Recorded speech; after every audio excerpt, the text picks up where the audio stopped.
Last night, some deviously clever thieves hatched a genius idea on how to steal an ATM machine using a forklift. This isn't the first of its kind, and it certainly won't be the last. In fact, it's a pretty popular genre of content online, with surveillance cameras capturing goofy ATM heists, and it's always a whole team of clowns that show up to the party, and somehow none of them had any neuron activation to plan beforehand because it almost never goes right. It seems like ATM robberies are done exclusively by people that can't tie their own shoes, but then also somehow have access to the wackiest vehicles ever. Like, last night it was a forklift. There was one a couple years ago where they came up with a fucking excavator, actual heavy machinery, an excavator they used to carve the ATM out of a building, pick it up in its bucket and dump into a goddamn van. Like, I don't even know where they're getting it from. It's like they're playing GTA Online in real life. But yeah, it's always just so interesting. So I want to show you a few of them. We'll start with last night's forklift heist. This happened in Sacramento, and it's like something out of a SpongeBob episode with every villain is lemons here. So there's only a couple of chess pieces on the board here. We have the white pickup truck on the top and the forklift on the left. Now pay close attention to that forklift operator, because he may be out here committing a crime, but he said, "God damn it, I'm not violating OSHA regulations." Robbery is one thing, but violating OSHA regulations, that's an unforgivable sin, and I will have no part in that, thank you very much. So that gentleman's in the proper forklift attire, complete with even the hard hat, and then he just fires this bitch into turbo drive. He engaged the NOS boosters and just gave a big wallop to the ATM, knocking it off of the pedestal there. And then he begins the second part of this incredible scheme that they've hatched. The truck driver throws that ass in reverse to get in the proper position to receive the ATM, and then the forklift driver comes over here and just skewers it. He starts pumping it a little bit, hoping to get the tongs on the actual ATM unit itself and not just the outer casing. It's like an egg, and then the orange stuff is the shell, and what he wants to get to is the yolk in the middle. So, with the delicate hands of a surgeon, he gets underneath it and cradles it like a baby. So, mission accomplished so far. He's got the ATM on the forklift, and now it's just the last little piece of the puzzle, and he blows it. Yeah, he blows it. A bit of a fumble there, miscalculation, could have happened to anyone. And as you can see, it's happening to the best of us. Now all of a sudden there's a spectator in the stands. Another car swoops in here, a variable they couldn't have accounted for, and this had to be the most shocking moment of that driver's life. What started as just a normal trip to the ATM ended up with him getting caught in an idiot's sandwich, so he says, "You know what, I'm not hungry, I'm going home." And just when you thought this game was over, sports fans, wait until the fourth quarter, because look at this comeback. A perfect exchange from forklift to truck bed. Dominic Toretto puts pedal to the metal and drives off. No need to fasten or secure the ATM in the truck bed. It's not going to fall off. They're operating off hopes and dreams. And when has that ever not been enough? According to news reports, the ATM fell off a few miles up the road and ended up causing a car accident. So I can only pray that whoever was involved in that accident is okay. Just, who could have seen that coming? Into the bed of the truck, only for it to fall off in the middle of the street, causing a traffic accident. No one could have accurately predicted that that would happen. Just truly a freak accident somehow, that ATM falling off the truck. But I don't want to just talk about just this one ATM heist, because there's so many that are just as wacky and goofy, so I want to show you a few of them. But before doing that, I want to show you something that is far more valuable than an ATM machine. It's Godslap. Issue 4 of Godslap, to be precise. It just dropped today. Issue 4 of Godslap is here. This is the standard cover, as well as always, 2 beautiful variant covers. And the story is really, really getting good, so you don't want to miss it. Godslap issue 4 is available right now at badegg.co. And if you don't want a physical copy of Godslap, there is a digital download as well. So definitely make sure to check that out. It's our comic series we've been working on for a few years now, and we're really starting to get in our stride. We're entering the golden age of Godslap, baby. I know I've already shown this clip before, but since I mentioned it at the beginning of the video, I figured there's no time like the present to once again put it in the top of everyone's mind. This is the infamous excavator ATM heist here. So this is a stolen excavator, and they really gave it a workout. You can see him going fishing here for the ATM, just really digging in there like someone trying to get the last bit of toothpaste out of the tube. Finally gets the ATM in the bucket, and here's his good friends here, the foot ninjas from the Ninja Turtles. That man up front is striking a power stance like actual NPC energy. And then he gets it and just puts it in the open sunroof of the van. And let me tell ya, perfect calculations because it fits like a glove. Look at that. Putting the square into the square hole just the way we used to do it when we were kids. Jackpot. Now, it may not have, fit as perfectly as they maybe drew it up in the playbook, which is why they give it a couple of little slaps to try and get it down a bit deeper, but at the end of the day, it was good enough, so they were satisfied with the job well done and drove away. The footage is shocking. A pickup truck smashes into a grocery store, but this driver isn't done. He goes on the other side and zooms straight through. When I first saw that clip, I actually laughed out loud very hard, which isn't normal for me from a YouTube video.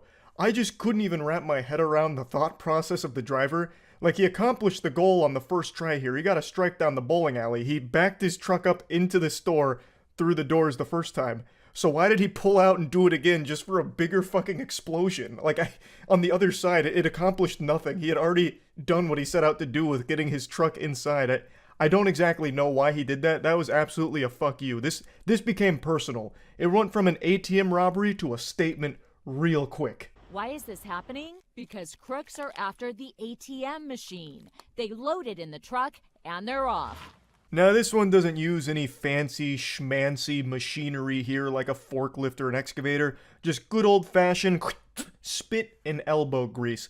Just two dudes being men, picking up an ATM and putting it in their truck and driving away. No need for elaborate planning, no need for even a single thought to enter your brain for this one. Just, I want ATM. I drive truck through and pick up ATM. Okay. Actual caveman brain idea. With the use of brute force, brazen ATM thefts are happening all over the country. This whole video from Inside Edition is mainly a montage of wacky ATM thefts, and you can see that they brought out a timeless classic strategy here with, once again, the forklift, but this one's got a little pizzazz to it. They're hitting us with a razzle-dazzle. So they're doing like a little balancing act where they're just like, they got a fingernail on the ATM machine with the forklift tongue, and he's just like kind of balancing it on the way out and like holding it back and driving away slowly. It's like something out of the circus. It's actually very impressive. There's real talent behind the wheel of that forklift. This isn't something that anybody could just get up and do. There is a real passion for their work here. And dare I say it, they even seem a bit considerate.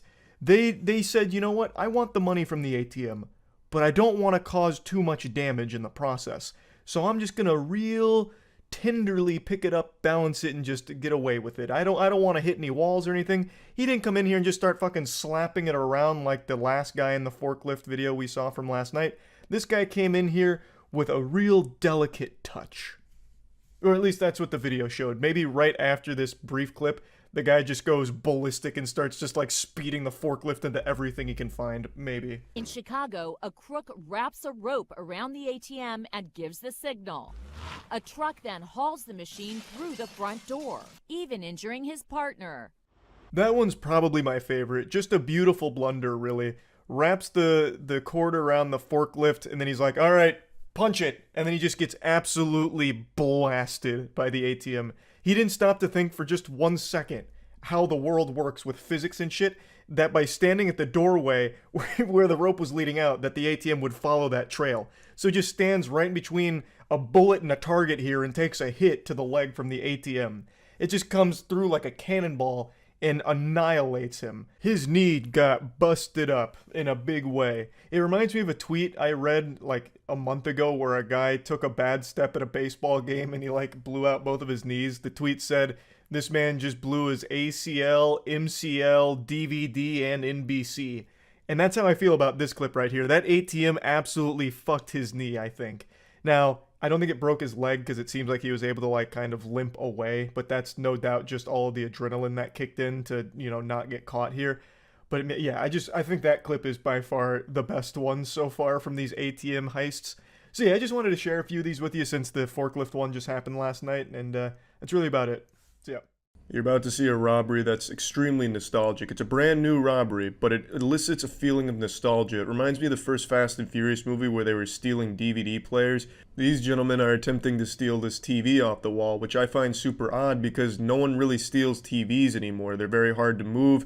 they're less expensive than something smaller like an iPhone, and just really don't see a lot of TVs being stolen anymore. But these guys must be like thieves that time traveled from the early 90s to late 2019, and they're just confused by the scary future. But, you know, they see TVs like, shit, they still got TVs. Yeah, boys are back in action. Let's steal this bitch. It's probably still worth it. Unfortunately, the security camera doesn't capture any sound, but if it did, you'd probably be hearing the Benny Hill theme being played over the loudspeaker, and this guy right here that's fucking DJ turntabling the TV on the wall shouting for help. Luckily, there was a vigilante in the area hearing the cries, but I guess those windows must be clean as shit because he thought that one was open instead of the broken one next to him, so he hits that like a dog trying to come inside but hitting a glass door. The cavalry arrives and they get their third friend opening the trunk, which is just very overconfident, thinking they're actually going to get this TV off here. And this must be just the slipperiest goddamn glass of all time. It's like they're on an ice skating rink. Now finally, after windmilling the TV for 30 seconds, they finally rip that bitch off the wall and luckily break it immediately, so they get nothing out of this, and they keep slipping and sliding all over the place. It's like there's fucking butter on the bottom of their shoes. Then finally, the mastermind, the supervillain, the real muscle behind the operation, hops in the driver's seat and peels out. They may have left empty-handed, but at least their pride is intact. Their spirits were probably still high, and I imagine they drove away looking for the nearest Radio Shack or Blockbuster to rob next. Let's go through this one more time and watch the slippery bandits in action again. I've mounted a few TVs in my day, but I've never seen one with this kind of range of motion. I've never seen one that you could spin like a fucking washing machine. His tactics also don't make sense because he's going with it, he's trying to like unscrew it and then kind of like kick flip off it. I don't even know if these two guys know each other. This guy comes from way downtown, like out of fucking nowhere for a surprise RKO. I can't imagine that they plan to be this far away from each other. This might just be like a really nice coincidence, like shit, I was trying to rob this place too, fuck it, this guy's already here, let's try and help. Damn, we're not strong enough to help, and it's super slippery. No doubt his hands are sliced up from landing on that glass, but he's a trooper, so he doesn't let the pain bother him. He goes and rips that TV off. At this point, it wasn't about stealing it, it was about teaching the TV a lesson. You don't fuck with the slippery bandits. That fucking TV thought it could make these guys look stupid? Unbelievable. No one makes these guys look stupid. I don't know if they got caught or anything, but I imagine if they did, they'd probably just immediately go to jail and hope that the video never surfaces. Like they're in the fucking courtroom. I didn't do it. Well, we have video, you did it. Fuck it, don't show it. I did it. Just please don't show it. It's gotta be real fucking embarrassing. But yeah, that's it. So yeah.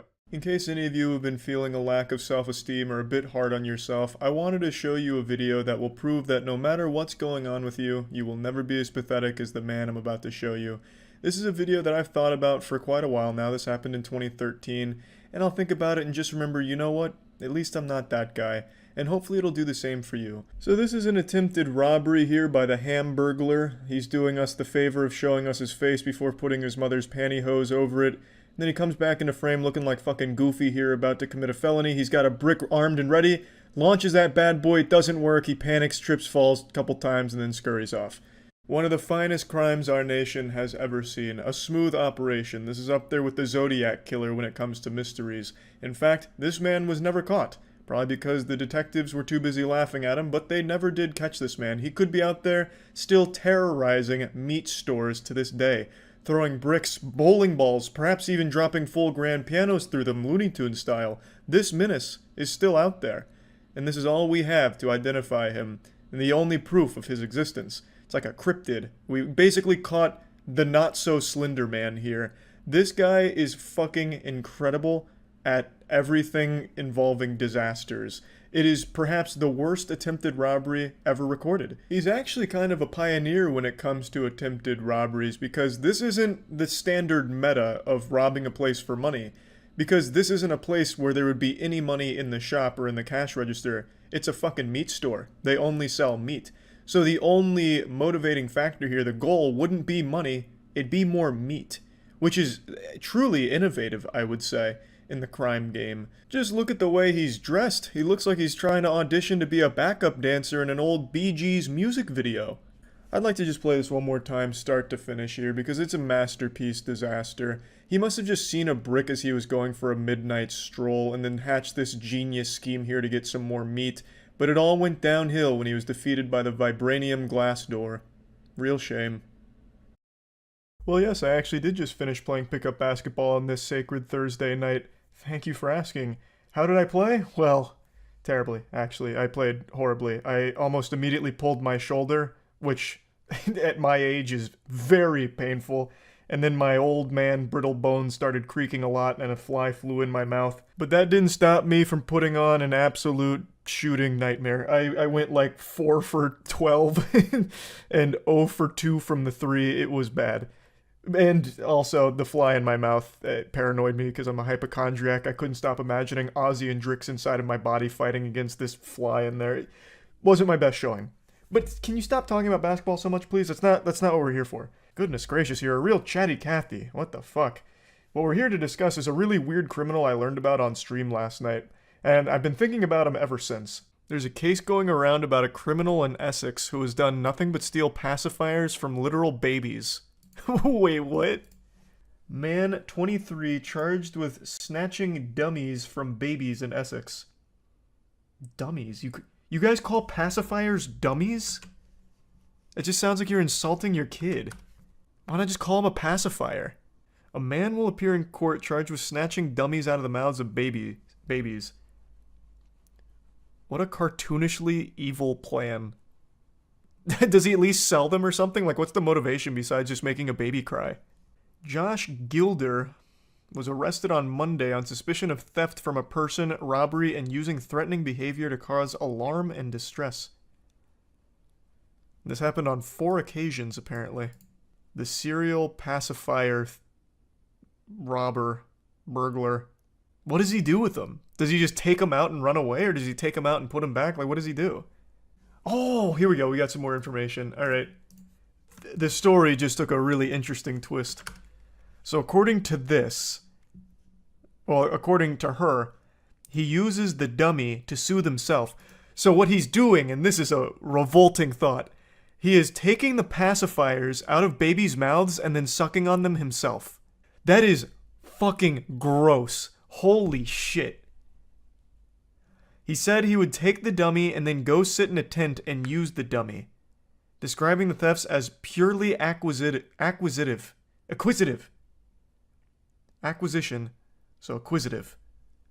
Goulder also admitted causing harassment, alarm, and distress to a police officer the day he was arrested. He told the officer, "If my stuff gets broken, I swear I'll kill you."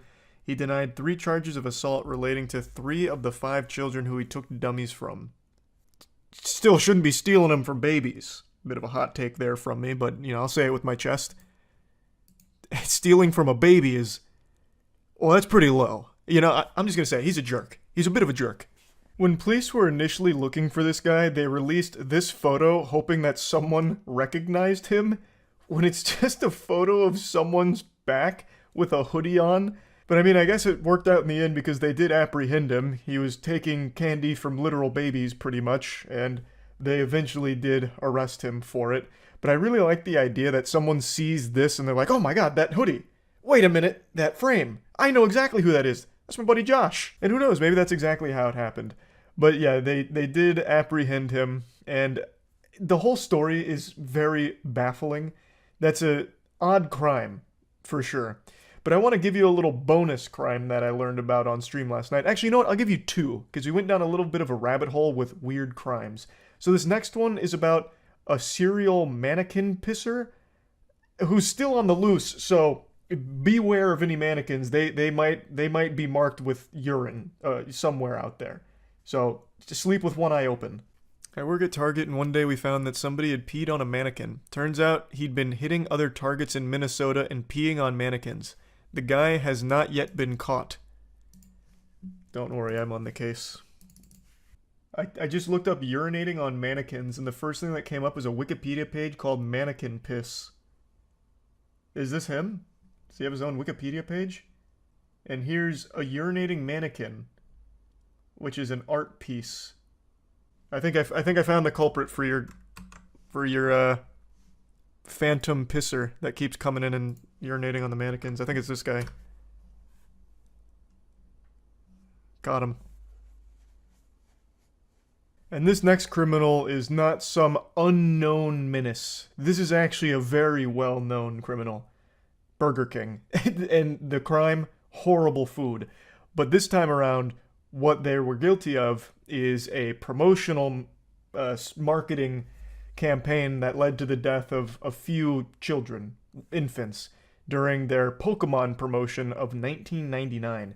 I don't know how many of you knew this, but I was completely unaware that this ever happened, so I learned about it on stream last night, and I thought this was a really weird thing that happened back then that I haven't really heard too many people talk about. Have you heard about the Pokemon ball toy that killed a bunch of kids? What? Reflecting on the Burger King Pokemon disaster of 1999. What? I've never heard of this. Some of the most iconic toys of the 90s showed up on greasy trays across the country, but perhaps the biggest frenzy arrived with a series of Pokemon collectibles from Burger King at the turn of the millennium. Pokémania hit a fever pitch in 1999, and the frenzy had a body count. Time magazine helped introduce the Japanese imported phenomenon known as Pokemon to the mainstream. Okay. At the very center of their page, a space normally occupied by heads of state, religious leaders, and business magnates, Poliwhirl leaped out at the reader. I actually vaguely remember this cover. While parents, journalists, and psychologists were mulling the attitudinal impacts of the fad, a far more banal Pokedanger was emerging. On December 11th, 1999, 13-month-old Kira suffocated to death in Northern California. A Pokemon toy from Burger King Kids Meal was believed to be the cause. The company had begun a massive Pokemon promotion in connection with the Pokemon the First movie, which debuted on November 10th. The 56-day promotion, one of the largest in history, was intended to run from early November to end of December. The Kids Meal prize during that 2-month period was one of 57 different Pokemon toys. Making the promotion all the more exciting was the fact that the toys were encapsulated within the immediately familiar red and white orb of a Pokeball. Burger King had plans to distribute over 25 million toys in this clever format for free with any Kids Meal purchased. Enjoy. She's even in body armor. They knew this was dangerous. That's a huge promo. Did they have all 151? How? Damn, Burger King used to go hard. As far as Kira's death was concerned, the toy itself, as it turned out, wasn't the problem. She died after one half of the plastic Pokeball, measuring just under 3 inches in diameter, became attached to her face. She had somehow gotten it stuck over her nose and mouth, forming an airtight seal. Holy shit. Her mother took a shower for about 20 minutes, and when she emerged, her daughter was dead. Spokesperson for Equity Marketing, the toy maker that had partnered with Burger King, would later state that the toy meets or exceeds all federal safety guidelines. And Charles Nicholas, a spokesperson for Burger King, argued it was not concluded that the ball was the cause. I mean, it seems like a completely freak incident, but I mean, the ball was literally the cause. But it's not the design's fault, I don't think, right? Like that's truly a freak thing, from the sound of it. 10 days later, on December 23rd, it happened again. An 18-month-old girl in Kansas almost suffocated. By the time her father pried the half of a Pokeball from her face, the girl's lips had turned blue. When we found out about the first death, there was a realization that this could be a huge national concern. This was the worst-case scenario, a major fast food chain, not just a toy store, distributing these toys by the millions. How is it happening, though? It doesn't look like that'd be a really easy situation to find yourself in. And also, who's letting 13-month-old and 18-month-old babies eat Burger King alone? Also, what do they eat from Burger King? Aren't you still basically on mush? Maybe not at 18 months, but 13 months? When do you stop having, like, mush? When's the cutoff period? Why is every major fast food controversy about Burger King? Because Burger King it's actually a scourge. Burger King needs to just be shut down. They make the worst fucking food imaginable. Burger King have come around now, but we did have to push them. Oh, they have a recall commercial. It was such a different time back then. They had to make another advertisement in order to advertise the recall. Nowadays, they'll just make a tweet, be like, hey, we're sorry we killed some kids. Like, what more is there to say? We're sorry. Like every game dev that comes out right now when they release a pile of shit. January 25th, 2000, a month after the recall began, 4-month-old Zachary Jones was found dead in his crib in Indianapolis, Indiana. He too had been suffocated by a Pokeball. It's hard to believe that you go to get the kids something to eat, you bring home a lethal toy. How is a 4-month-old eating Burger King? And unmonitored by their parents? Now, of course, there clearly is something wrong with the design here, I think. Maybe the pictures aren't doing it justice for what the Pokeball actually looks like. But what the fuck? This is a 4-month-old with Burger King? And no supervision? Holy shit, that's a recipe for disaster even if it wasn't Burger King lethal Pokeballs. Are they just clipping it around their nose like a pin? So from the way it describes it, it seems like what was happening is the baby would be playing with the Pokeball and the half would get caught on its face, like a fighter pilot, basically, with their mask. And it created an airtight seal that suffocated them. Have you seen this bird bandit? Please search for man with parrots in McDonald's robbery. This actually looks like some kind of marketing campaign for McDonald's back when they had the Hamburglar. Is this real? Is this not a marketing stunt? Searching for this man they have dubbed the Bird Bandit. He actually looks like a One Piece character. Like, what? This character design is exquisite. And that's a real parrot? Check him out with his friends there on his shoulder. Investigators are accusing the man of robbing someone with a knife. Yep, police say the Well, same that's man not was very later nice. spotted in another store What a jerk. carrying the 3 birds that you see right there. News 4. Wait, 3 birds? I wish you would stop graying it out when I pause it. Hold on, let me find the picture of him. It's a little blurry to tell. He got 3 birds on him? It's like that guy from John Wick. Man, and that is a mean goatee. It's coming to like a dagger's point. Also, I like this right here. Anyone with any information is asked to contact police. I think if you've ever seen this guy in your life, you probably remember him. This is like the lowest level attempt at concealing your identity ever. He's wearing the most identifiable shirt and then 3 fucking live birds on him while wearing... what kind of hat is that? It's like some kind of old swashbuckler's hat. Accused of robbing a McDonald's on Arlington Boulevard in the Seven Corners area Tuesday around 8 a.m. Police say he pulled a knife and demanded money at the counter. Police He's say even got a pair of sunglasses on. Never mind, he actually did try with the disguise. I've got to say, I'm a little disappointed in the pants. He's got a great shirt, but lame-ass pants and flip-flops. His stylist just gave up halfway through the fit. with 2 live parrots. They appear to be macaws. Wait, they said 3 Clinging though. to his Is cowboy this not hat one? and a third on his shoulder. Reaction from McDonald's customers who say they feel bad for the feathered participants. Honestly, that's really crazy. Like, why would you bring a pet? Don't crime with the birds. Police True. describe the suspect as Agree. being I in his agree with late her. 20s or early 30s. Well, let's not. Okay. Also, let's not get rid of the theory that the birds aren't the ones controlling him, pulling the strings. Like he could be a victim in this as well. Something like that before. They can talk. God, it'd be so It's cool if the unclear birds were that threatening will the play cashier. Any type of role in the solving I of wouldn't this even be crime. mad if I was In the Fairfax cashier. County, Jackie Benson, News 4. Imagine the birds roll up and they just start like saying some vile shit. Did you hear about the guy that got arrested in Nebraska because he got with a bull in his car? Yeah, it's this video, right? He got arrested? Even my mom sent me this video. She thought it was the coolest thing ever. I didn't know he got arrested, though. I only saw like a little clip of it. Around 10 a.m., the Norfolk Police Division responded to What's a he arrested call of for? man Having a good driving time? Being a good eastbound Uber? On 275 with a Watusi bull in his passenger seat. The officers received a call. I think that's They thought fine. that it was gonna Oh be- wow, the cow shit all over this. They thought that it was going to be. They thought that it was going to Wow. be a cow in. I can't say I ever saw the back of the car. This thing's got a lot of features.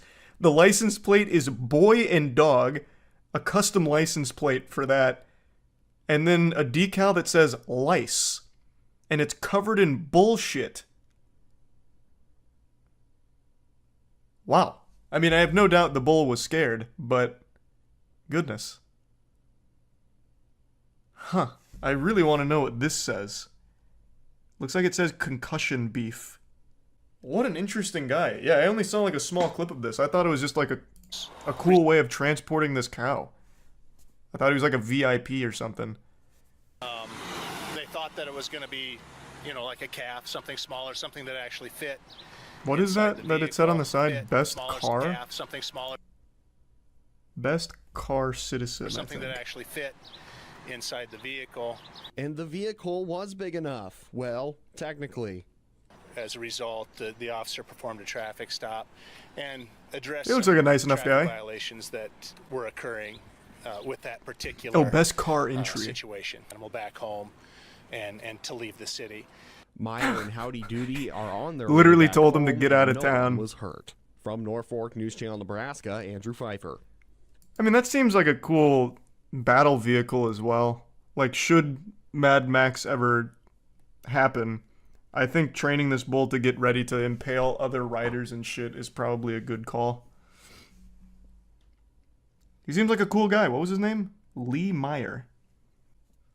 Watched the video about how Kim Jong-un used YouTube prank videos as a way to kill his brother.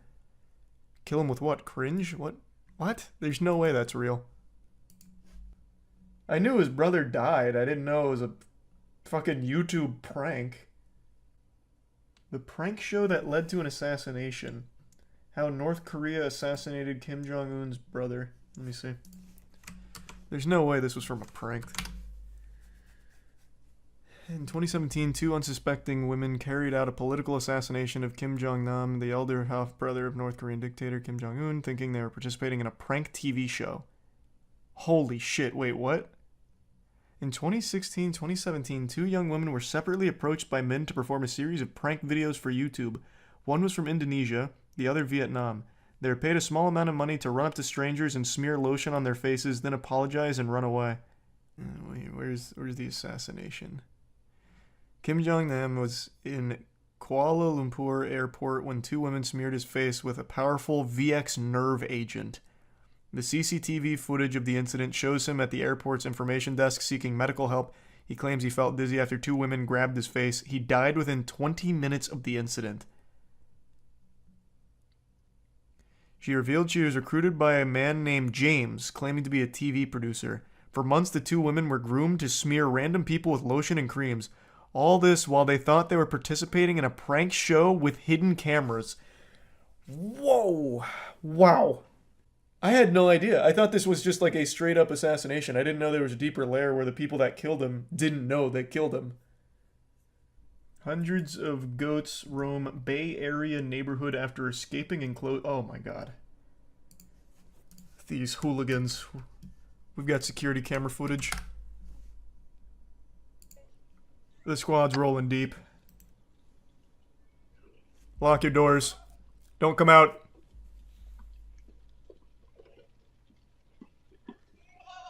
Oh man, they just robbed this place. This is what I must imagine. This is what I imagine it must have looked like when Noah was trying to get like animals onto the ark.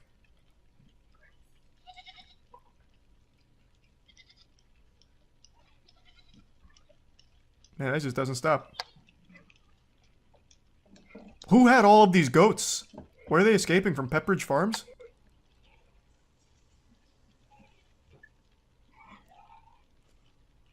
God damn. They're still going. Holy shit.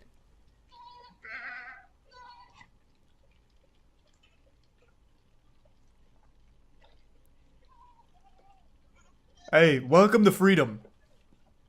Enjoy the American dream, my friends. Godspeed. Damn, still going, huh?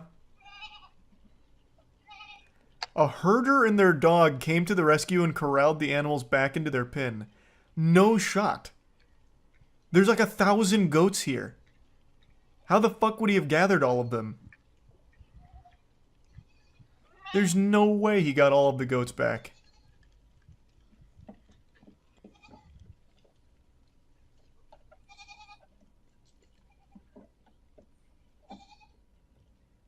They follow each other? Yeah, but even still, there's no way he'd get all of the goats back. Like, some of these goats came from, like, all over the place. Like, in driveways and probably going into backyards. No way. There's definitely still some rogue goats on the loose out there. A very good herder dog, that's how. I mean, fucking Airbud couldn't get all of these goats back. There's too many. I mean, I've never herded goats, but I mean, I've done the next best thing. I've done the tedious side quests, or the tedious quests in RuneScape where you have to herd some shit. It's a pain in the ass. Every time you see a robbery in a movie or something, it's always super impressive. They'll have like these incredibly well laid out plans, full-blown Ocean's 11 type shit where they'll have like a getaway driver, 15 aerospace engineers on standby just in case they need them. They'll have like Jimmy Neutron in the lab cook up some crazy device to break into the big vault for millions of dollars. And it just always seems like, damn, you have to be a galaxy brain, 10-digit IQ mastermind in order to be a professional criminal. But then when you watch like a heist or a robbery in the real world, it's nothing like the movies most of the time. The plans are laid out in crayon 3 seconds before executing them. They're not looking at building blueprints. They turn their brain off and just go fucking wacky. They get Insano style. So, like, they'll just run in there, like, grab, like, 5 things and then just, like, shuffle out the door, and that's the extent of it, and then they get caught 5 minutes later. And today I saw a robbery that I think is probably one of the worst ones ever recorded. It is just, I feel bad for the guy. Like, watching him rob it is agonizing because it's so incredibly slow. This dude robbed a Little Caesars in like -5 times speed. I felt like I was watching an NFL replay while watching this man try and rob the cash register. They filmed him for over 1 minute and 30 seconds. He just sat there trying to rob them.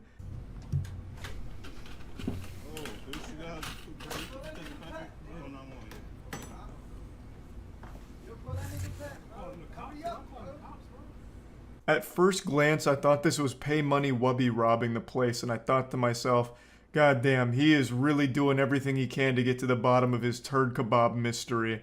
But then I realized that this is just like a generic default character in GTA Online. This was just like a preset. This guy's coming in here not even trying to disguise himself. Like, he didn't even bother to cover his face. He put on sunglasses, but they're too loose and they keep falling off. It's a disaster.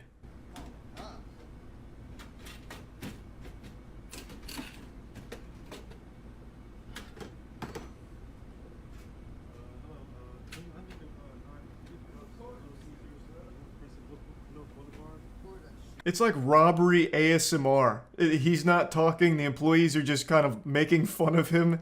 It's just like they're roasting him. It's just no one's taking him seriously.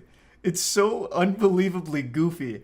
And the thought process here to rob a Little Caesars, bro, the pizzas are $5. How much money do you possibly think you can get from the cash register? He was better off just taking the whole register and trying to sell that. He would have made more money that way. He's going through this whole song and dance prying open the cash register, but he probably would have made more money just standing outside making balloon animals for people that came into the Little Caesars. He would have got more in tips than he did out of this register. It is $5 pizzas.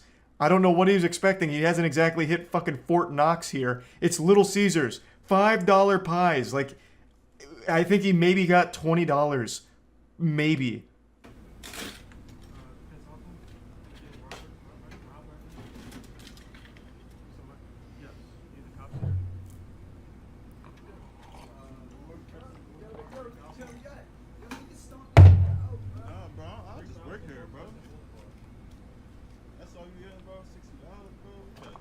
I absolutely love that response from the employees. No, I just work here. Like, I'm not gonna risk my life. I'm not gonna beat this man's ass and risk, getting myself in trouble for the sake of saving $60 for Little Caesars. I don't care that much. I'm not paid to be like a fucking Little Caesars gladiator and fight for Little Caesars honor.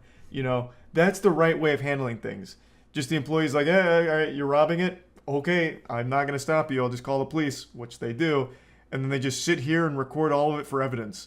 And this man just keeps flashing the camera with his whole goddamn face. They did the absolute perfect thing here in this situation.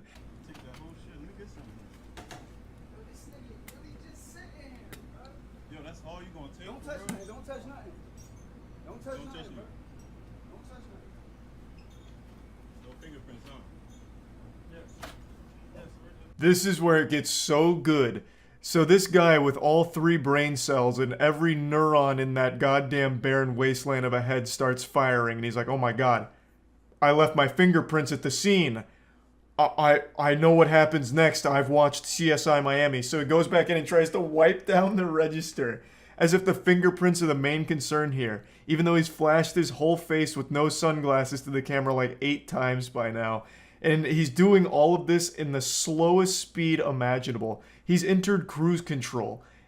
Like, there's so much evidence here, and the one thing he's concerned about is fingerprints. So he goes in and tries to clean the scene. Very thorough job too, but greed gets the best of him. He became gluttonous, so he goes in for more money, leaving more prints.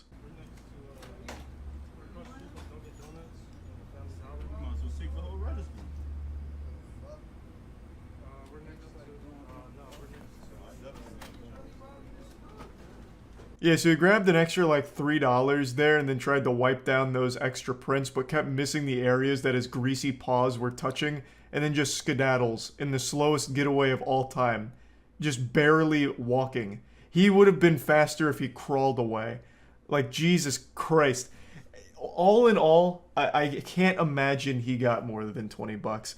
The guy in the video said 60, but I don't believe that. There's no way he pulled $60 out of that fucking register. All in all, he spent like a minute and a half emptying a register, struggling the entire way, looking super stupid just to walk away with less money than the register costs for repairs, and risking jail time. If he had spent this long just collecting quarters from a wishing well, he would have made more money. That's all you gonna take? No, bro, you don't work here, bro. Don't get into nothing, bro. Don't touch nothing. Yo, the store is shut down. The store is shut down, bro.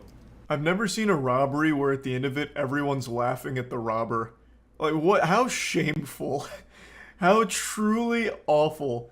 The most miserable and slowest robbery ever recorded here. It's like a PSA. You know those like over-the-top PSAs where it's like, you don't want to smoke a cigarette because you'll explode. And they just have like these crazy exaggerated cigarette smoking things.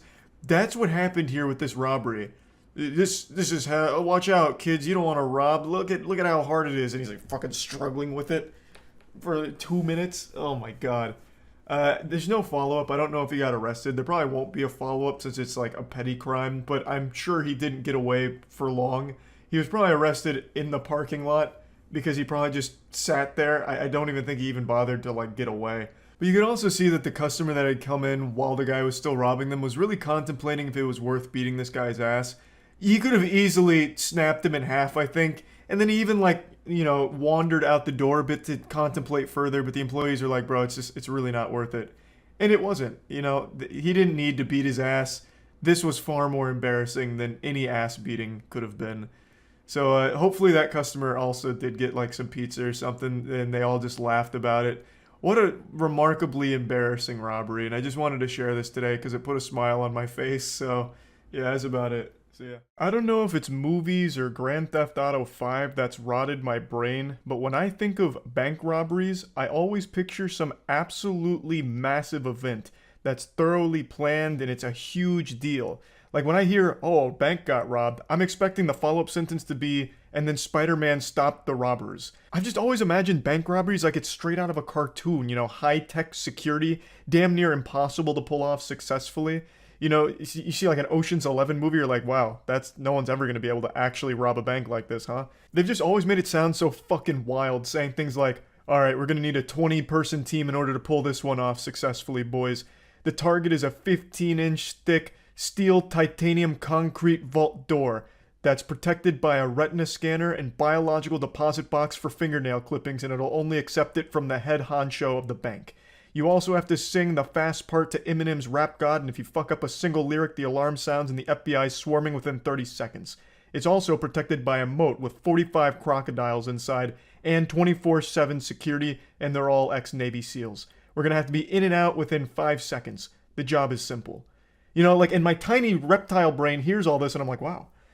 Well, no one's ever going to be able to actually rob a bank, huh? For some reason, I've just been under the assumption that banks in the real world have similar security protocol. Obviously, not with like all the sci-fi security protocols like infrared laser beams everywhere that you have to dodge. I've just been under the assumption that they're highly protected and robbing them is still extremely difficult. But in reality, that's just not the case. Bank robberies happen all the time, and they are nothing like they are in the movies. I want to show you a recent bank robbery that happened in Orlando. This is about a week old. You have to see this to believe it.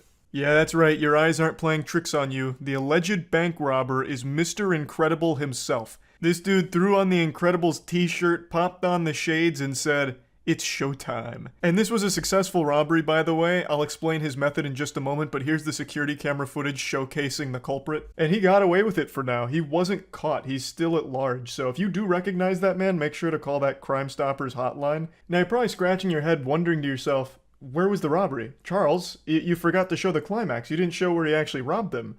But you're wrong. You just witnessed the robbery. That was the entire operation. The extent of his plan was to go into the bank and ask for the money. So he demanded money from the teller and they gave it to him and he walked out. That's how that bank robbery went. He didn't flash any weapons. I haven't read any reports about him making threatening remarks or anything like that. They just explained that he demanded money from the teller, which he received, and then fled the scene. Now, the use of the word demanding in the reports leaves a lot of wiggle room for what could have been said or done from the guy to get the money. You know, maybe he went in there and was threatening the employees or seemed to just be like this menace. Maybe he treated it like a Call of Duty Xbox Live lobby and got real loud vocal screaming this and that. And I have always said it's never worth risking your life for the business you work at, you know? If someone comes in there and they're saying, you know, empty the register, you're gonna get it, bub, it's best just to comply. What's the point in risking life and limb for the business you work at? It's simply not worth it. Plus, insurance covers all of it for the business anyway. So it's just, you really shouldn't be, like, willing to die for your job, I would say. So I have no ill will towards the teller here who did give this guy the money. I just find it super interesting that this is the technique that was used for a successful bank robbery, just going up and asking for the money. It doesn't seem like he did anything beyond that. His plan was as simple as it gets. Can I have some more of that cash? In fact, I'm not asking, give me more of that cash. And they did. So I decided to look into it a bit. And it turns out all bank tellers are instructed to always follow the thief's instructions no matter the case, whether a weapon is produced or not. If there is a thief there demanding money, it is the bank teller's responsibility to follow it. They're instructed to follow along no matter what because their safety is of paramount importance. So that caught me by surprise because I wasn't sure. I knew bank tellers always had to go along with like someone who shows a weapon or something. Like they're not going to try and, you know, make a holdout and challenge them to a fist fight in order to disarm them or anything. I just thought like they had to produce like a weapon or some kind of threat or like reasonable showcase that they're going to cause a problem.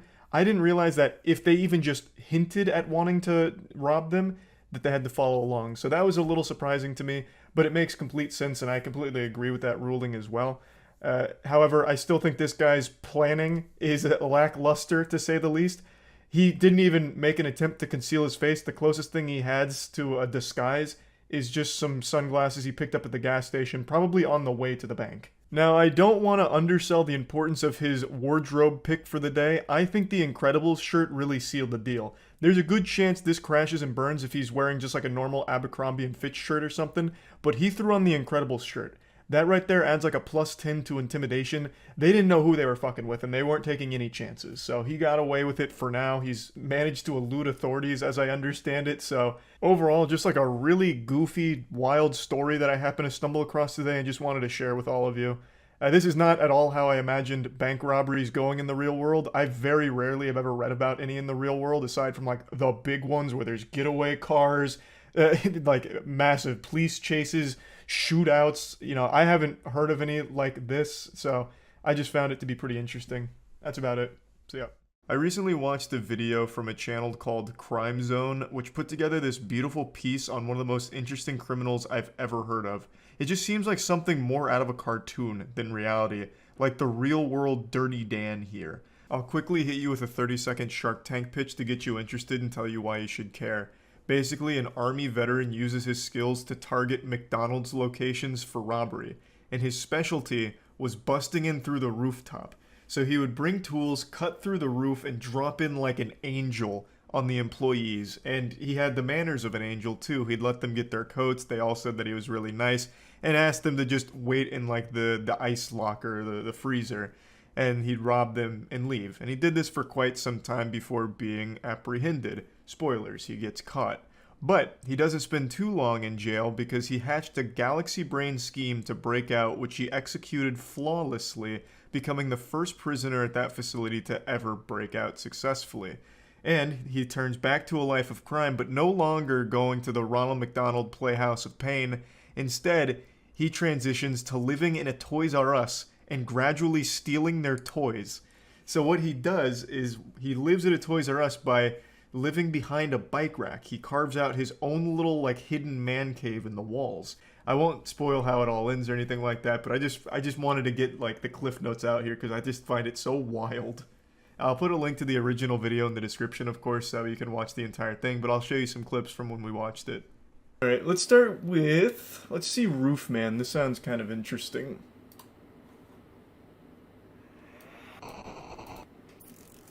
I do love criminals that hide in attics and shit. Nigel and Luke here, and welcome to Crime Zone.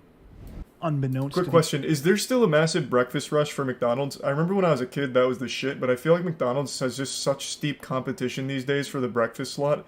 Do we have any other, do we have any like big McDonald's breakfast enthusiasts here? Because near me it's kind of just like, no one cares anymore. Overwhelmingly yes. Wow. I just think the McDonald's breakfast has really fallen off. It's like Netflix stock, but for food. Once he had the cash, the masked robber walked all of the employees into the cooler where they were locked inside. It seems kind of nice. Before they were asked if they wanted to grab their coats to stay warm while they waited for help to arrive. After they have a police sketch and it's just a Hamburglar. Fled. While the employees didn't know it at the time. I saw a video of two women stealing everyone's food inside a restaurant. Don't remember where, though. Probably McDonald's. Actually, I take that back. Probably Waffle House. Waffle House is a restaurant you go to and you're just looking for fights. And maybe, like, a waffle or two. I think it's a Prime Sun City. So this is basically the only fast food specialized robber is what I'm getting.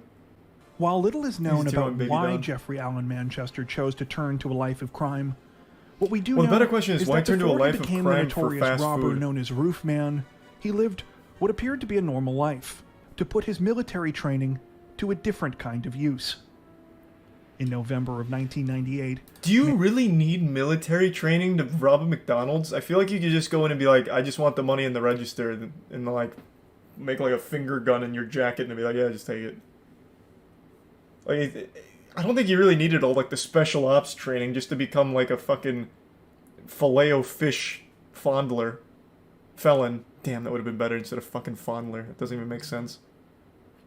But man, this guy, those McDonald's employees, they didn't know who they were fucking with when he busted through their ceiling. 1 second they're just serving up a quarter pounder, next second they got goddamn Jason Bourne coming through the top turnbuckle. That's While cute. the bulk of Manchester's robberies were committed in California, he would eventually hit McDonald's locations in Nevada, Oregon, Minnesota, Massachusetts, Maryland, Virginia, and both of the Carolinas, making off with an estimated $100,000. Manchester would use tools to cut a hole in the roof of the location, dropping down anywhere from 10 to 15 feet. So what? I still am super confused on why the roof. What tactical advantage does he get from busting in right here behind the counter as opposed to just rushing through here and jumping over the counter? Just like the element of surprise? No alarm? I guess, but there's still employees there either way, right? Because like they said, he was always really nice to the employees and telling them to get to the back and shit, so there's still people there. So at that point, the alarm's kind of worthless, wouldn't you think? When they caught up to him a short time later, he was still carrying his rifle, as well as a nylon bag containing drills, pry tools, hammers, and all of the cash he had stolen from the two McDonald's locations. True to his reputation, Manchester didn't put up a fight when cornered by officers, instead telling them, quote, "You guys did a really good job today." With Manchester's arrest came a flurry of news articles announcing he was ultimately sentenced to 45 years in prison on charges ranging from robbery with a dangerous weapon to kidnapping, little did anyone know, that his story was far from over. Really? He busted a hole out of the prison Following cell? his conviction at the end of 2000, Went out the Jeffrey roof? Manchester was sent on the afternoon of June 15th, 2004. Now the roof Jeffrey man can be Manchester anywhere. put his plan into action and escaped from the Brown Creek Correctional Institution, making him the first person to do so in the facility's 11-year history. Hey, that's pretty Once good. again, Well, 11 the years roof isn't man super long. was That's still free. good. It was here, at an unassuming retail plaza, that he would set up a living space that would baffle and amuse both the public and law enforcement oh my god, he officials opened his for own years to McDonald's. come. A For his new franchise owner. home, the roof man chose a Toys R Us store located in a complex called the Triangle Shopping Center, Nice. just off of Monroe Road. He raced remote control cars on the roof in the middle of the night, rode bikes around the store for exercise, and managed to get most of the nourishment that he needed by stealing and eating baby food. Toys R funny- Us had all kinds of snacks. He didn't need baby food. I remember back in the heyday at Toys R Us, you could get like fucking pounds of Doritos and shit. My man's over there just eating like meat sticks and apple mush when he could have been feasting on Doritos and Oreos. This man just said, fuck it, I want the Gerbers. Thanks for some Dreadnought in the prime elbow. This actually seems like something out of Codename Kids Next Door. Like one of the villains infiltrates a toy store that the kids are shopping at in order to torment them and scare them at night. Man's actually the boogeyman at the Jeffrey's Play Palace here. I have looked literally everywhere in the world for a single picture of this man's laboratory here. You know, Dexter's lab kind of shit. Because the way it's described in the video and the way it's described by the authorities, it sounds fucking incredible. He had baby monitor surveillance spy systems set up across the store to keep eyes on everyone, all the workers and all the customers and everything. He had so many toys and shit and a really elaborate setup with running water all in his like secret man cave in the Toys R Us walls. I want so badly to know what that actually looked like. I can't imagine a world where they didn't take pictures of it. They'd have to, right? Like, it's evidence. So surely those pictures exist somewhere, and I am begging any authorities that were involved in this case to just release the photo evidence. Let us see it. Let us just take a gander. I have to know what his little secret lair looked like here in this Toys R Us, because it must have been so fucking cool. Or maybe it's overhyped, and it was actually just like a really small, like, coffin of a couple of toys that he'd stay at. Who knows? But it just sounds so impressive, and I would love to know what it looks like. But unfortunately, I can't find a single picture of it anywhere. I can't even find, like, a single, like, artistic interpretation of it from anyone from the scene. Nothing. But I know those pictures have to have existed. So I hope someday they surface. And when the holiday season rolled around, no one donated more to the congregation's toy drive than he did. Of course, these toys were actually all stolen from the store where the roof man was hiding Who's out. gonna miss the toys though, huh? It was during this time that he realized he could tunnel directly through the store's wall into the adjacent unit, which just so happened to be an abandoned Circuit City.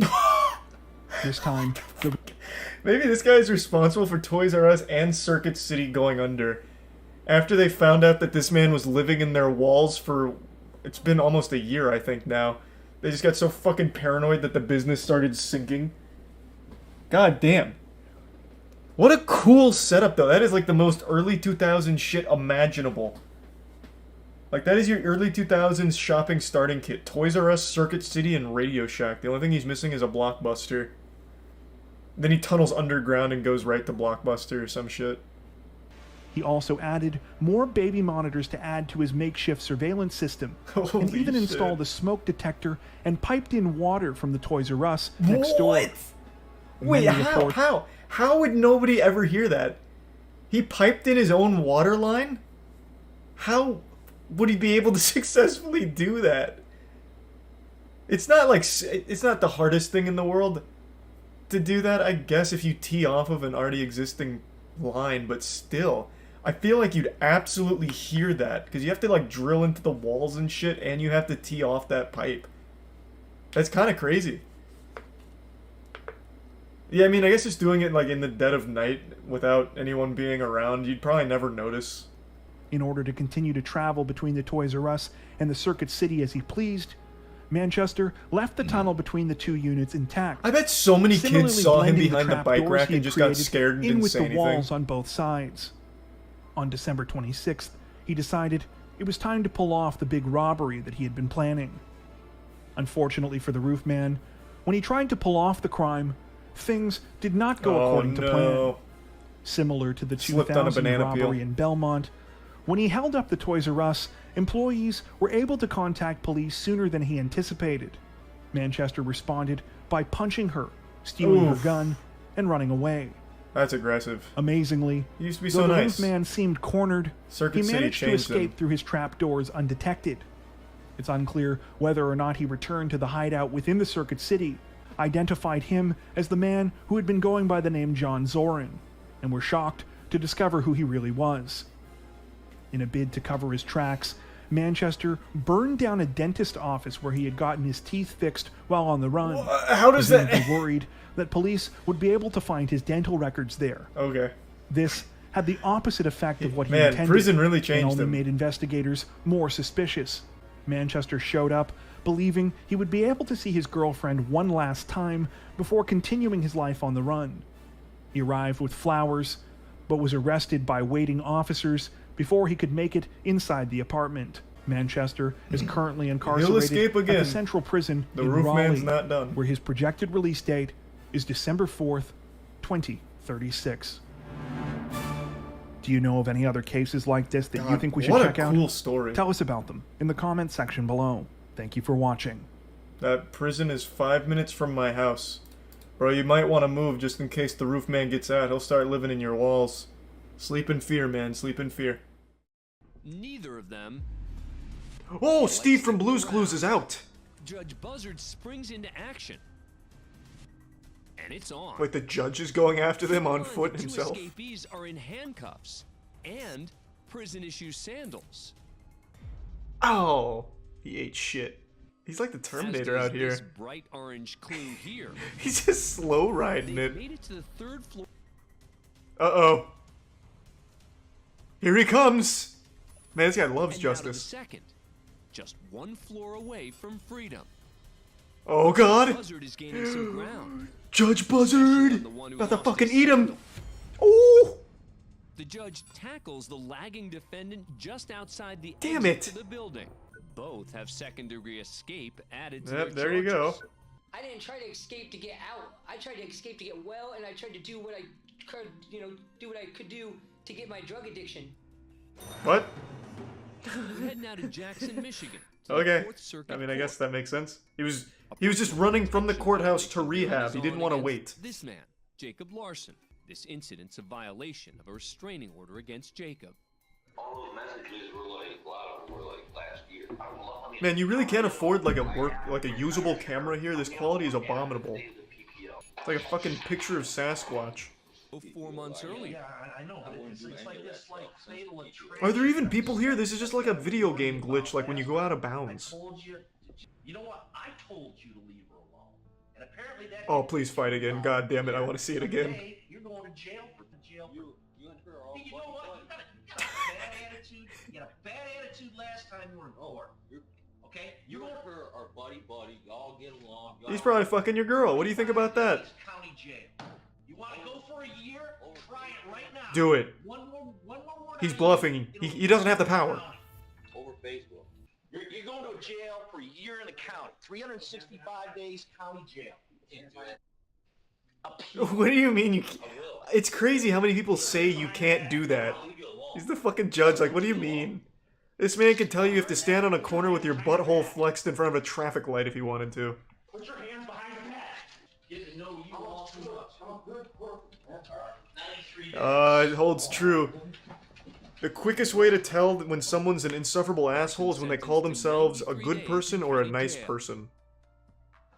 That's how you immediately know that you will never like that person, and they certainly are not good or nice.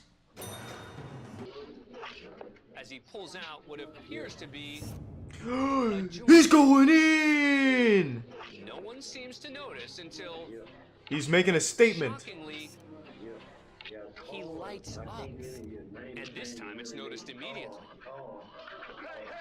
We the people deserve better. Oh, what a hero. My man.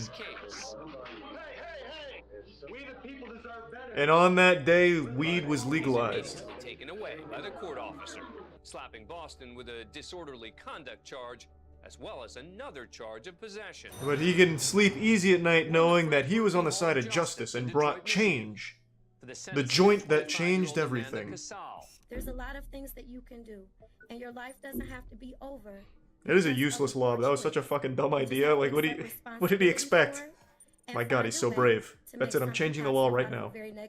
Apparently, here's some snickering from Casal's family sitting in the gallery. What the fuck? You can go too. Whoever can sit here at a tragic moment like this and laugh and smile. No, throw her in jail. Fuck that. If I was a judge and heard that, she'd be going right to jail. Fuck her. You cannot come down what to a the piece Frank of Murphy shit. Hall of Justice. Ma'am, you are being taken into custody for criminal contempt. Your disruptive and disrespectful behavior disrupted today's proceedings, and you, ma'am, are going to the Wayne County Jail for 93 days for direct contempt. Now that's what I'm fucking talking about. Well, it's been a while since I've had a full-blown justice boner, and that just triggered it. I wish it was more than 93 days, though. Donna seems to have learned a serious lesson from just one night behind bars. Don't you fucking dare let her out. Miss Coates, is there something you'd like to say? Yes, I deeply apologize. In fact, laugh at her. Laugh at her. Laugh in her face. A hearty belly laugh. Ho ho ho.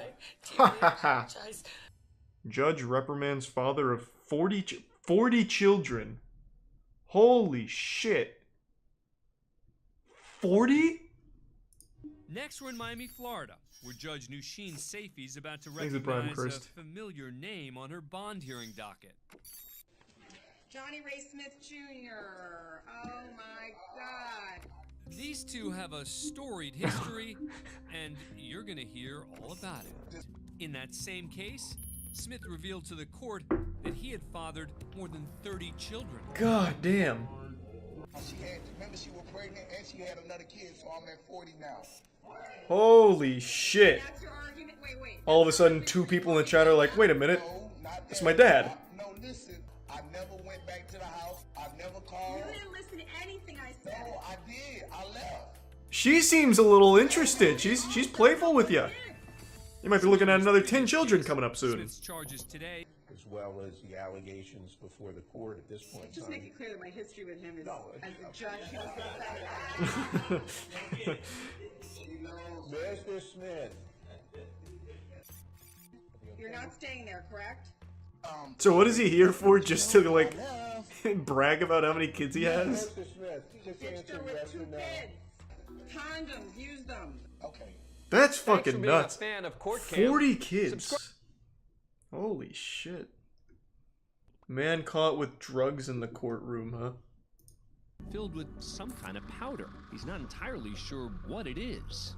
So he has it tested. He snorts it. It turns out to be cocaine. Jackpot. So the court... Are these the potential suspects? And this man steps up to the gate. Watch closely as he moves his hat.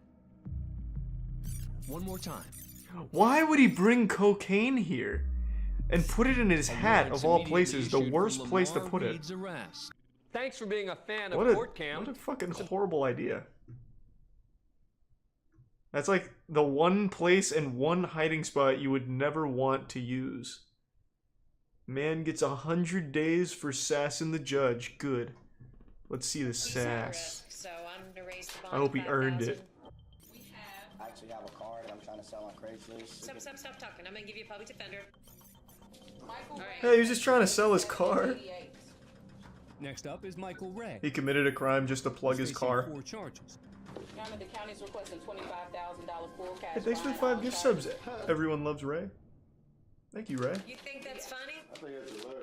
Sarcasm won't get him a reduction, and the judge lets him know it. I was lucky I didn't hold him in contempt. Ray just had his bond doubled, Nice, let's triple it. but as he re-enters the hallway, And then he can negotiate it down. Bring him in. This guy's watched way too many anime moments here. He thinks he's like really badass. Ray's language isn't the only thing to upset the judge. According to court officials, The defendant also gave her the middle finger, when, sure enough, Ray comes back for more. Here he comes. Sir, I'm holding you in contempt for what you did. What's the holding me, man? And so, You start playing. all right, you can take it back.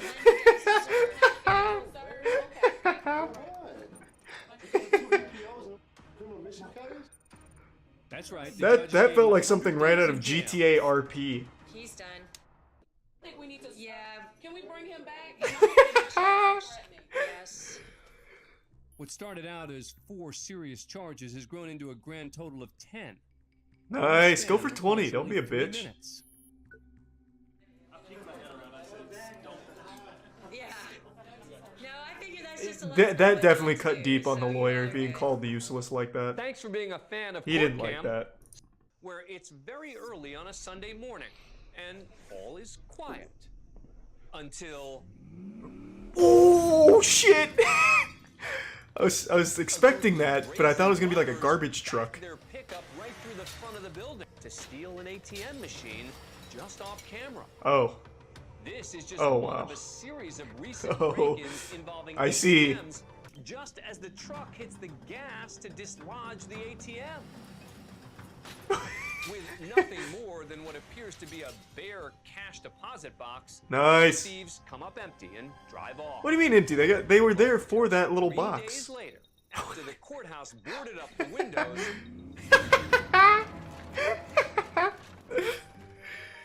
This is fucking straight up Tom and Jerry shit. Finish the job. Angel Lopez, Thomas Ortega, and Toby Perkins are arrested and charged with theft. Could they have woken the guy in the top left up for his mugshot at least? Their lookouts. Thanks for being a fan of Court Cam. Subscribe to Holy A&E shit. So they actually did get money out of them? Isn't it extraordinarily difficult to actually break into one of those? Like, here, let me see. What would I type in to find that? Maybe this would work?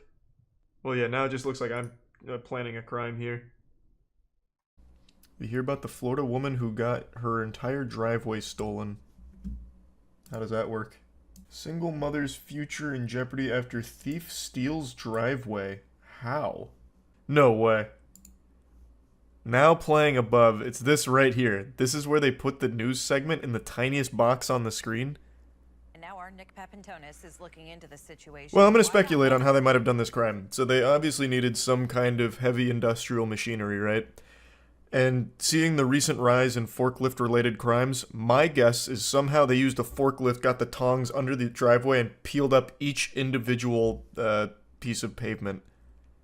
And then just stacked it and drove it away. That's my guess. I think a forklift was the culprit.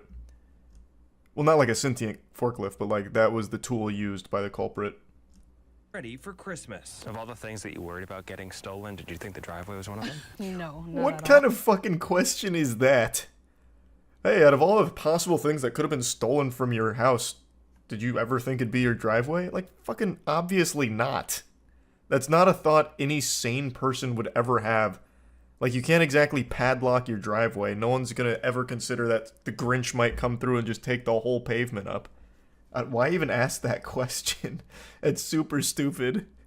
One told Brochu a Tampa area man identified Oh, as Tampa. Andre asked Let's them go. to price out a replacement.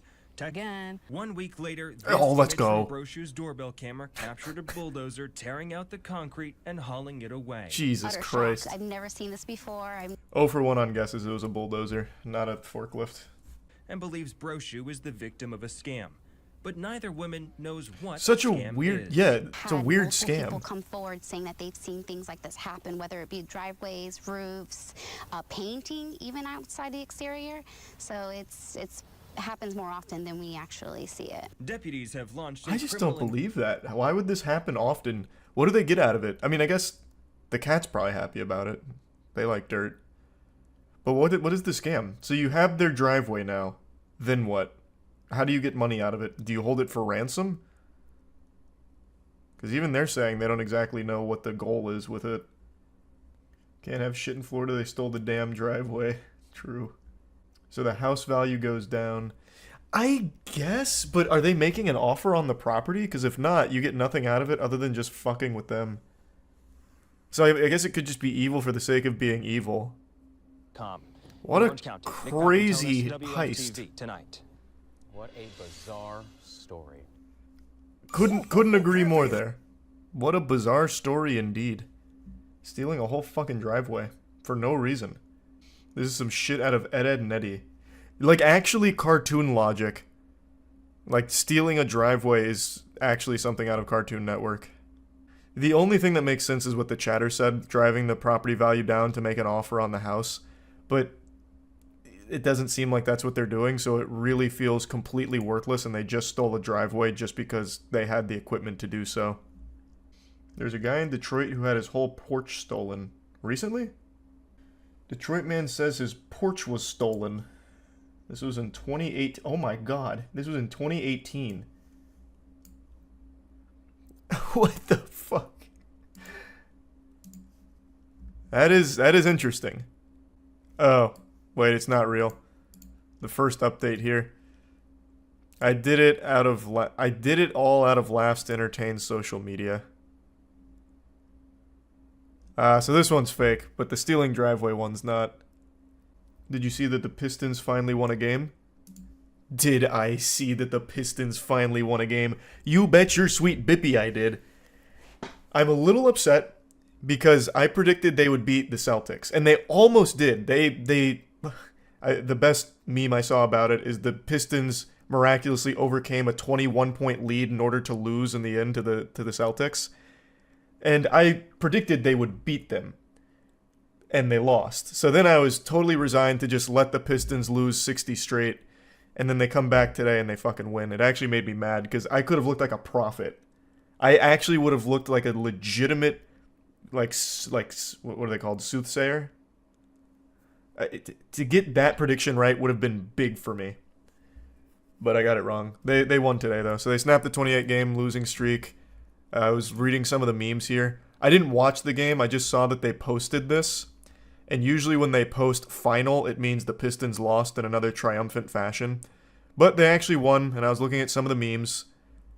So, Winghouse said every time the Pistons win a game, it's 5 free wings. And that's been a big joke because the Pistons lost for 3 months now, or 2 months, whatever.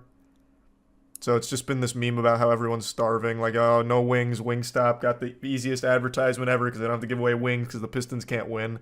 So now I've just been going through the memes here. Sure hungry. Rev up those fryers, because I am sure hungry. It's been pretty fire, actually. All they need to do is win 50 games in a row to make the playoffs. That's what I'm predicting. I think now's the time. They got 28 games worth of losses, and as the old adage goes, you learn more from failure than you do success. So they've got tons of invaluable knowledge now. I think they win 50 straight. What does your new tattoo mean? Absolutely nothing. I just really like the design. This time around, I told myself this next tattoo I was getting was going to have meaning. So I once again got a meaningless tattoo. But dagnabbit, I think it looks nice.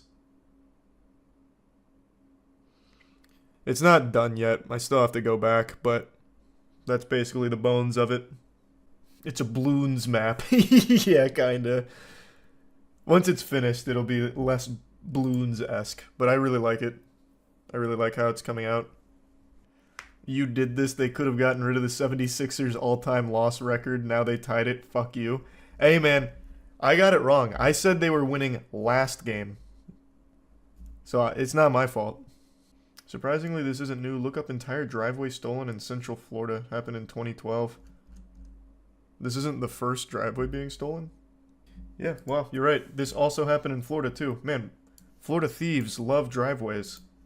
A woman in Reddick, Florida didn't even have to open her front door to realize she had been robbed. That's because thieves stole her driveway. Well, the brick pavers that made up the driveway. Is there footage of it? No. The victim arrived home around 6 p.m. on Tuesday and felt a large bump as she attempted to turn into where her driveway had once been. She got out and realized it was gone. Apparently neighbors didn't think anything of it because construction workers had recently built a barn elsewhere on her property, so no one stopped the thieves as they took the bricks. Thoughts on Mickey Mouse becoming public domain? Oh, yeah. That happens on January 1st. Mickey Mouse is hitting the public domain. Well, Steamboat Willie Mickey Mouse. which is fine. We're going to use him in the MWL, mark my words. We'll have him fight against other public domain property like Winnie the Pooh. Right around the same time as Epstein's List. I wonder what Steamboat Willie was up to. Oh, interesting correlation. So I can promote my own movies with a whistling mouse. I guess. You can use Winnie the Pooh right now if you want. There's a lot of public domain property that you probably don't realize is public domain. Though I think most people know Winnie the Pooh is because of the god-awful horror movie. Did you hear about that devil comet that's going to explode in the next few days before it reaches Earth? We've got to stop naming like comets and asteroids like this. God of Chaos, now the devil comet. Devil comet bigger than Mount Everest racing towards Earth and is set to explode soon. These headlines, brother, please. This isn't Mass Effect. This isn't like the Reapers are coming, please. The Devil Comet, officially known as 12P, what a name, Near Automata shit, is currently making its way towards Earth and is anticipated to undergo a significant eruption soon. This comet, which is nearly 3 times the size of Mount Everest, is classified as a cryovolcano, which means it erupts due to the buildup and ignition of gas and ice, much like a frozen soda can. That is so badass. The comet is notably large with a diameter of 18.6 miles. That is wild. It's a very short period comet, completing an orbit around the sun approximately every 71 years. A pattern to the well-known Halley's Comet. Comets like this, with an orbital period of less than 200 years, are categorized as short period. Comet 12P Pons-Brooks is not a recent discovery. Its existence has been acknowledged since 1812, when it was first observed by comet hunter Jean-Louis Pons, who noted it at a fourth magnitude brightness. However, initial observations were not detailed enough to accurately forecast its future appearances. Thief falls through store ceiling twice?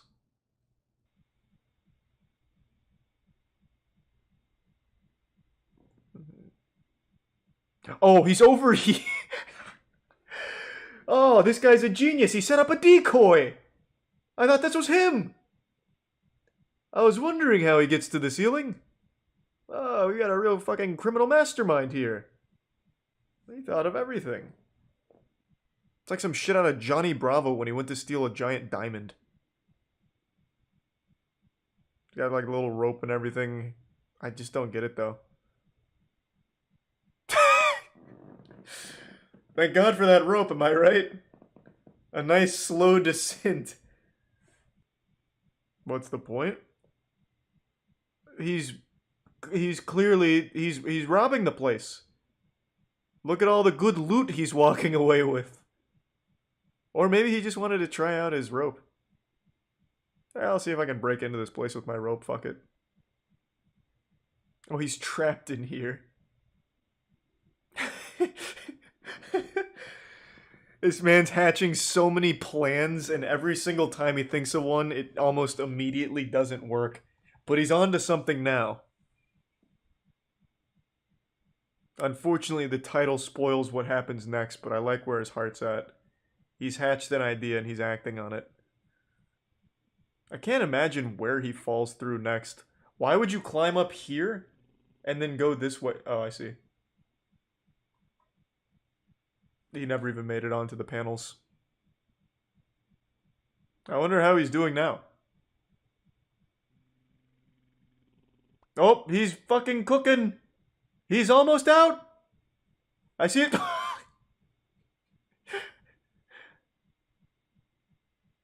Alright, we were close on that one. I think one more time, and we should be free.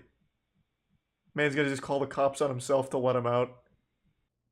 What do you mean if you know the whereabouts of this subject? He's still in the store. It's become his sarcophagus. He hasn't left. Just check the store. Oh my god, he falls through the roof as well. Or the ceiling. Man, how many fucking people fall through ceilings? I used to do vodka Coke. That was always my mixed drink of choice. Cheap. And it just tasted like drinking very cold Coke. Very unpopular mixed drink though. None of my friends liked it, and every time I ordered it at the bar, they always very confused and gave me some shit. So the owner's trap was locking all the doors?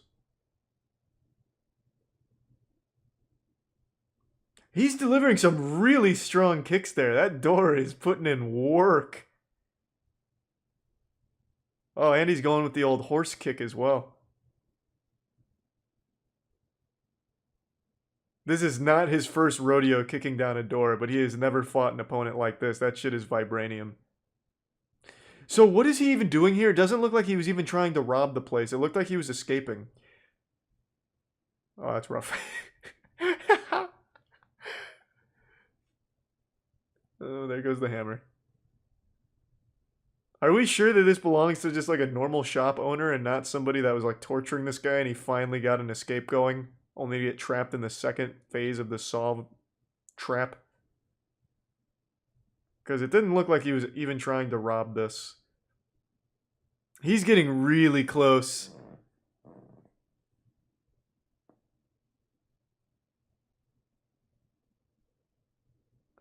I think that was a really fucking dumb plan. Look how close you are with the door. You can absolutely kick off the bottom, I think.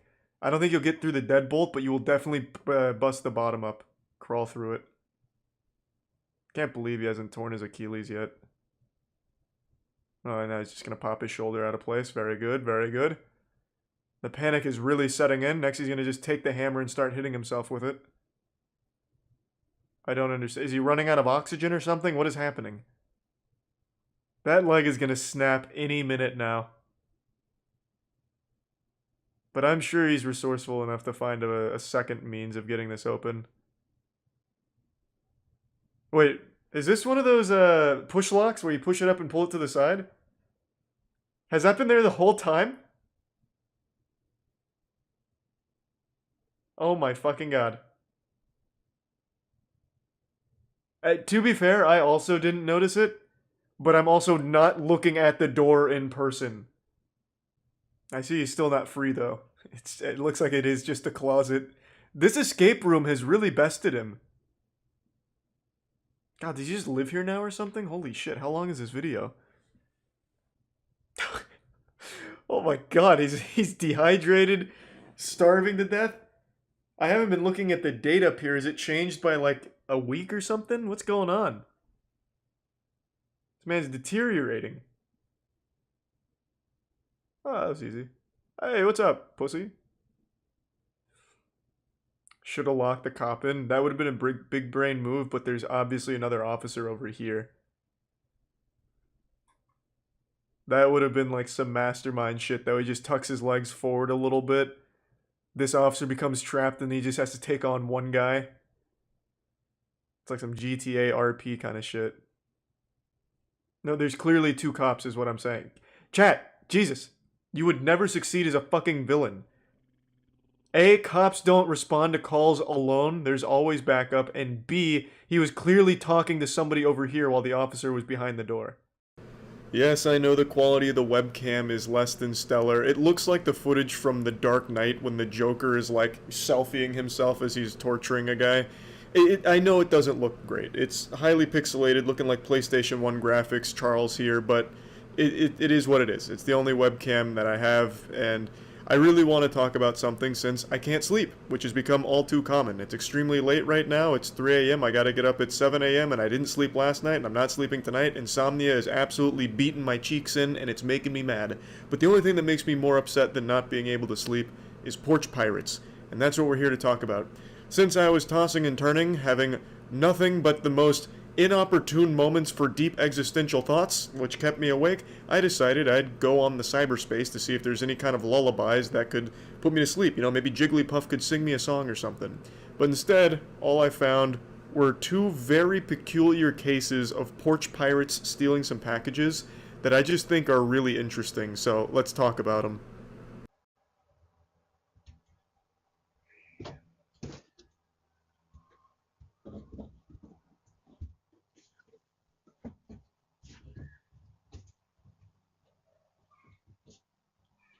You know that trope that exists in anime and other fiction where the villain is super smart with like the most creative and most galaxy brain scheme imaginable? Yeah, it doesn't usually happen in the real world. It's usually just a bunch of fucking brain-dead morons that have the dumbest ideas and then commit a crime. But not in this case. We finally have a rare unicorn here with a turbo genius criminal. So, they wanted to steal a package, but they didn't want their identity to be compromised because most people have Ring doorbells or something similar in this day and age. So, how do you get around this? They don't have the mask technology that Mission Impossible does or anything, so they had to get creative. It seems like they found a nearby traffic cone and hid inside of it, which does a great job of concealing not only their face, but their whole body. This could be a full-grown man, full-grown woman, or a child. There's no telling. The only clues we have to go on are the barefoot pitter-patter from the door to the driveway. That's it. That's not a whole lot of clues. You'd have to get the forensics team out there and start like swabbing the concrete to see if you can get some kind of like DNA off it, maybe? I have no idea. So they might actually get away with this one. I do have a working theory though. I think the culprit here is someone that is familiar with the family. I think it's a family friend or maybe even a nearby neighbor. They knew they could be easily identified by the homeowner, which is why they took such extreme measures here. That, or it's staged. This could just be faked. This could be just a prank, like a staged video for the sake of it going viral, which it absolutely did. But I like to pretend and suspend disbelief here. I like to think that this was a real instance of a porch pirate coming up with a really creative solution. But anyway, there's no further updates that I can find on this story, so this menace is still at large. Sleep in fear. Or in my case, don't sleep at all, because insomnia is a real bitch. But also, if there's any traffic cones nearby, you might want to hide them somewhere so that way they can't be utilized like this and steal your packages. Now, while this one could be faked, the next one is not, because they've been caught. Though they did have an equally creative idea on how to get away with stealing packages. I'm kidding, it's actually a really fucking stupid idea. I'll just go ahead and show you the news segment on it. Dash driver arrested. Police say she was caught on camera instead of taking.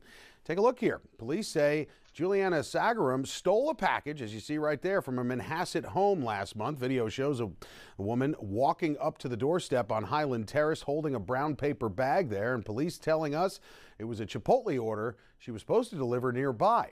Neighbors say this is unbelievable. So Juliana's plan was simple and also not super effective because she didn't get away with it. There were a lot of holes in this scheme. It wasn't exactly a bulletproof plan. While doing food delivery, she decided to take this package here, and I guess her whole idea was if she's in the middle of a food delivery, no one would think twice about her going up to the front of a house, and then she could make a getaway with the package without anyone stopping her. So it seems the whole idea was to avoid suspicion by having a good cover story. No, I'm not here to steal packages. I'm here to deliver food. You're out of order. You lost your marbles.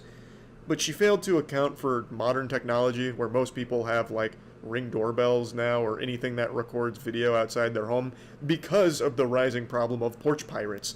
So it didn't do anything to prevent the authorities from seeing who she was. And I guess really she just wanted to make sure no one would like interfere with her plan. But I don't know how common that is. Like, I don't feel like there's a ton of people that recognize when a porch pirate is striking because they usually run up, grab it, and run away. There's not a whole lot of time for someone to fucking swoop in and stop them, unless, of course, she's doing this in Gotham City and Batman happened to be nearby in the neighborhood. Like, I just don't think that is really commonplace. So overall, Buddy with the traffic cone over his head actually had a more effective strategy than she did. But anyway, I just wanted to talk about these because they were super silly. They both came up with pretty creative plans on how to be a scumbag, and one of them so far has got away with it. The other one is at least facing charges, so that's good that she's, been caught. And I guess we'll see if the traffic cone supervillain pops out of hiding at some point again in the future. But anyway, that's about it. See ya.